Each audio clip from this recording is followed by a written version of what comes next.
Hey guys, this is Anthony Morganti from anthonymorganti.com, and this is episode 118 of Photo Critiques. And I'm sure you guys have heard I'm no longer accepting any new images for critique, but I will be doing critiques for a while. I have a backlog of photographers waiting for me to critique their images, so I'll be doing critiques through February and into March. As you can see, this photo here is of a Christmas tree, so I received this group of photos around Christmas time, so I'm really behind. So I'm not taking any new ones, but I will do all the ones that I already received. It's just going to take me another month. But once I get through them, I'm going to be doing something else instead of critiques. And if you're interested into checking that out, there'll be a link in the description of this video. Click on it. It'll take you to my website. Well, there'll be a blog post where I explain why I'm not going to be doing critiques and what I'm going to be doing instead of critiques, which I'm really excited about. So check that out when you have time. Now, as I mentioned, this is episode 118, and in this episode I'm pleased to critique the work of Kenneth Llamaste. Kenneth sent me in just 4 or 5 images, so this won't be a very long critique, although I'm going to talk about this picture quite a bit. And the reason being, as you look at this picture, you can see it's a tremendous dynamic range shot. We have very, very bright areas and very, very dark areas. And our eyes and our brain could interpret this image very easily. We could see the darkest inside the darkest, crevices of this Christmas tree, and we could still look out this window and see detail outside the window. Unfortunately, digital photography, the digital lens or the digital sensor on your camera can't interpret, can't resolve this type of image as well as our eyes. A camera does not have as much dynamic range as our eyes. So, usually you have to kind of make a choice. You have to make a choice whether you're going to overexpose the image, so you would expose for the dark areas. That would make this even more overexposed. Or you would underexpose the image so that you would expose for the highlights, and then this would all get really much darker. You could try to expose in the middle, like I think Kenneth did here, and you end up with something like this. Now, I'm going to explain to you the way I usually do it. Now, I don't always do this. It depends on the scene and what I'm working for, what I want to get out of the scene. Now, I usually do what they call expose for the highlights. Now, what that means is I make sure that when I set up the exposure on my camera, that anything in the highlights is going to be perfectly exposed. That means anything in the shadows, in this case, would be really, really underexposed. Now, the reason why I do that I'll get to in a minute. Now, I just want to show you something in this shot here. As you look at this histogram, you can see there's a big spike on the left. These are the shadows. There's a big spike on the right, and these are the highlights. Usually you want your histogram more towards the middle, spread out in the middle like a bell-shaped curve in the middle. That's optimum in most scenes. Because now we have this big spike over here and a big spike over here, that means we're clipping. And you could, in Lightroom, it's easy to see. See this little triangle here? If I just hover over this triangle, you can see on the image itself now, all those areas turn blue. You can see that kind of fluorescent blue. That means that that is absolute black. There's no detail there at all. If I hover over the opposite triangle over here, you can see all these areas over here turning red. That means that's absolute white. There's no detail there at all. Now, back to why I expose for the highlights.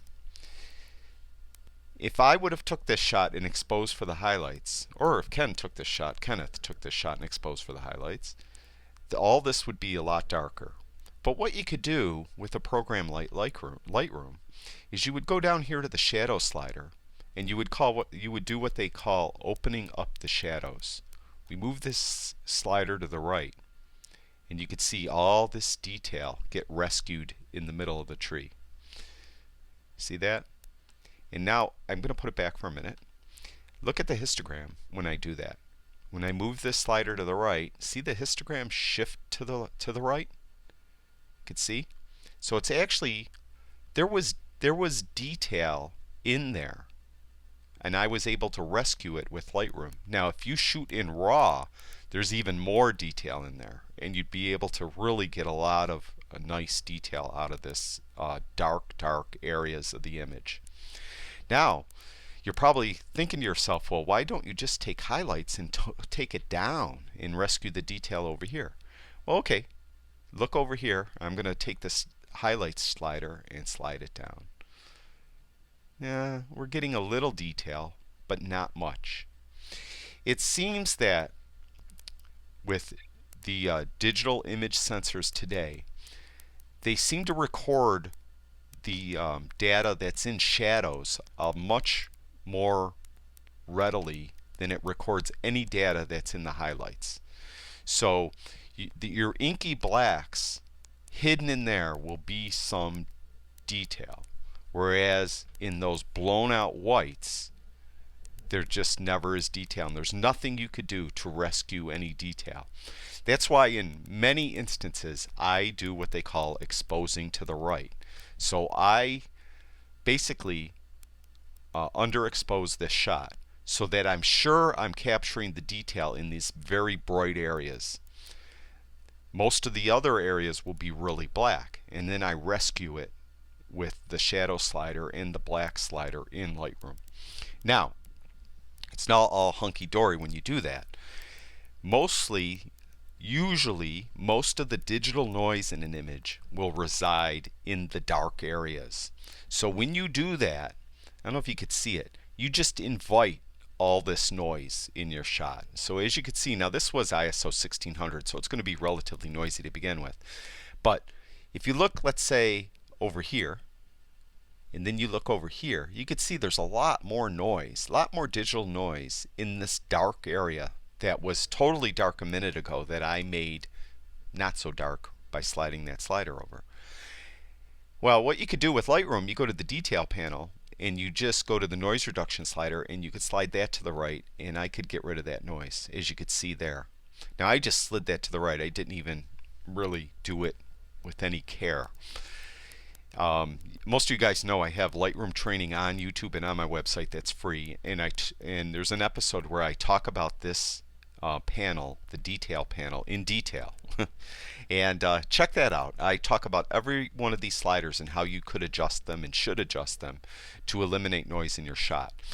So what I do in most instances, it depends on the scene, it depends what I want to get out of the scene, is I'll expose to the right, which means I underexpose a little bit, so I preserve as much detail as I can in the highlights. Then I open up the shadows in Lightroom to rescue the detail in the darks, and then if I did introduce noise by doing that, I get rid of the noise with the detail panel in Lightroom. Now the opposite of exposing to the highlights, you would think would be called exposing for the shadows, but they don't. They call it exposing to the right. So the opposite of exposing for the highlights is exposing to the right. And what that means is the histogram is you're going to overexpose the shot. So you're pushing the histogram to the right to overexpose it. So you get the shadows perfectly exposed. And that's, how they got the name, exposing to the right. You're pushing the histogram to the right by overexposing your shot. There are instances where I would do that. If there was a scene where I thought the shadow detail was most important and I wanted the highlights blown out, I will expose to the right. So I don't always do it one way and always do it that way all the time. It depends on the scene, and it depends how I want to portray the scene digitally with my camera. So I hope that made sense. So in this image here, now Kenneth probably, it was more in the middle, as you could see. We seem to have equal parts that were blown out and equal parts that were in darkness. So that's fine too. I was able to rescue some detail out of the darkest darks of this shot. I wasn't able to rescue much out of the highlights though.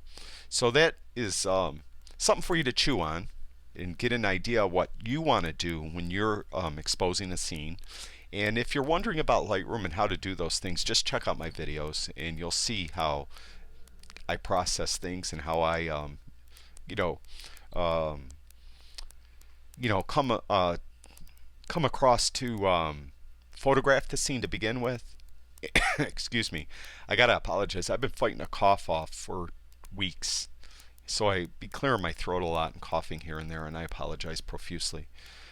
Anyways, check out those videos and you'll get an idea what I'm talking about. Now this is a nice night shot. This is 1/30th of a second f/5.6 ISO 6400, and there's a little noise in there. This is a little blurry.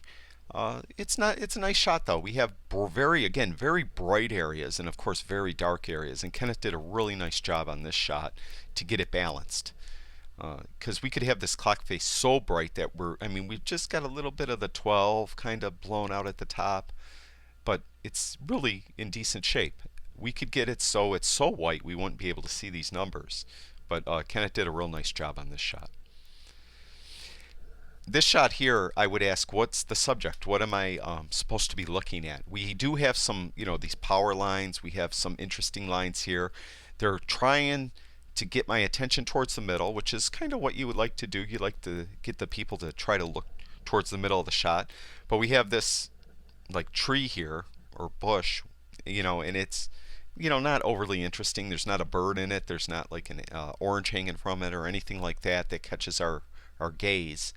So there's not really a strong subject, and we have stuff down here that's blurred out. It doesn't add to the shot.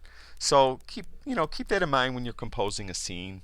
You don't always need a super strong subject, but you need something visually appealing, something that's gonna hold the viewer's attention. This too, I would say similarly, we have a very busy background. We have, this color here cut off, different, the wall. We have this like vase here, different shapes and designs. And we have this, which is kind of, an interesting little, thing with, I guess a holiday centerpiece type, idea. Cut off here though. So this movable, I'd move it somewhere else where you could get a better, look at it. Different type of background, not as busy. Something, I guess, again, you work the scene. Well, you work the subject. You bring the subject somewhere else, since you could probably pick this up and move it. So work the subject, bring it, into a different location, more appealing background, something, and get the whole thing in the shot. Don't cut any of it out. Cut the bottom off a little bit too. But that's it. I'd like to thank Kenneth for sending me in his work. I really do appreciate it. Again, I apologize that I'm so behind on the critiques, but I'm doing them as quickly as I can and as much as my voice will let me. And thank you everyone who watches all my videos. I really do appreciate it. Thank you so much. And if you have time, go over to my website. I got all kinds of stuff on photography over there. And I'd really appreciate it if you subscribe to my videos on YouTube. I'd really appreciate that. That's it for now. I'll talk to you guys soon.